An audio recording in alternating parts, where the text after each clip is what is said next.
হযরত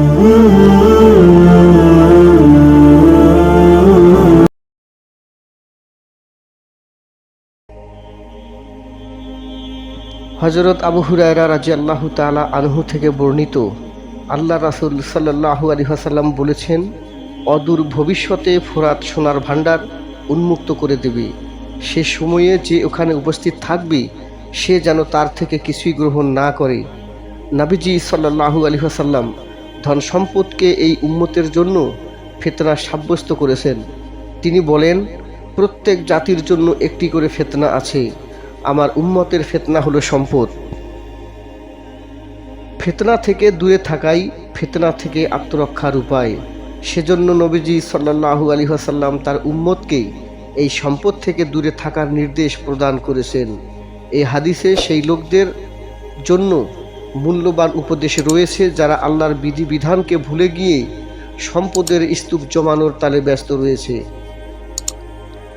হযরত আবু হুরায়রা রাদিয়াল্লাহু তাআলা আনহু থেকে বর্ণিত আছে, আল্লাহ রাসূল সাল্লাল্লাহু আলাইহি ওয়াসাল্লাম বলেছেন, সেই পর্যন্ত কিয়ামত সংঘটিত হবে না যতক্ষণ না ফোরাত থেকে সোনার পাহাড় বের হবে। তার জন্য মানুষ যুদ্ধ করবে এবং প্রতি 100 জনে 99 জন লোক নিহত হবে। যে কজন জীবনে রক্ষা পাবে তারা প্রত্যেকে মনে করবে, বোধ হয় একা আমি জীবিত আছি। ফোরাত নদীর তীরে অবস্থিত ফালুজার জন্য মার্কিন বাহিনী ও মুজাহিদদের মাঝে রক্তক্ষয়ী লড়াই সংঘটিত হয়েছিল। আঘাত পাল্টা আঘাত এখনও চলছে। তবে এই বিষয়টি জানা যায়নি যে কাফেররা ওখানকার স্বর্ণ পর্বতের তথ্য জানে কিনা, নাকি আল্লাহ রাসূল সাল্লাল্লাহু আলাইহি ওয়াসাল্লাম স্বর্ণ পর্বত দ্বারা অন্য কিছু বুঝিয়েছেন, আল্লাহ ভালো জানেন।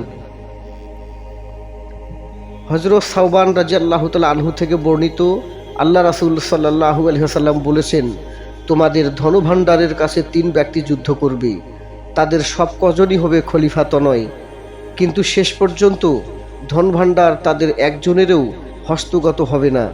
তারপর পূর্ব দিক থেকে কতগুলো কালো পতাকা আত্মপ্রকাশ করবে, তারা তোমাদের সঙ্গে এমন ঘোরতর লড়াই লড়বে যেমনটি কোনো সম্প্রদায় তাদের সঙ্গে লড়েনি।